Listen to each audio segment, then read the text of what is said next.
একদিন প্রশান্ত মহাসাগরের গভীরে মাছ ধরছিল এক জাপানি জেলে। হঠাৎ তার জালে কিছু একটা ছটফট করতে দেখা গেল। সে ভাবলো নিশ্চয়ই কোনো মাছ হবে, কিন্তু জাল তুলে সে তো অবাক। এক ছোট্ট গোলগাল পেঙ্গুইন। পেঙ্গুইনটি কাঁপছিল, চোখে ছিল ভয়। জেলে তৎক্ষণাৎ জাল কেটে তাকে মুক্ত করে দেয়। ভাবলো সে চলে যাবে, কিন্তু না।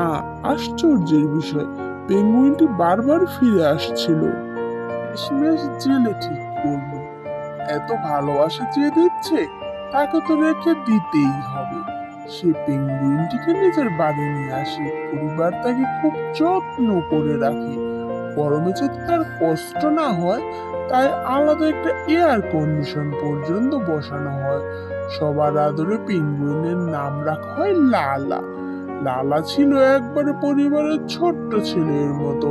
সে শুধু বাড়িতে নয়, পুরো মহল্লায় ছিল পরিচিত মুখ। প্রতিদিন সকালে পিঠে একটি ব্যাগ নিয়ে সে বের হতো টহলে। সে যেত মাছের দোকানে। দোকানদার তাকে দিত একটা টাটকা মাছ খেতে, আর কিছু মাছ দিয়ে দিত তার ব্যাগে।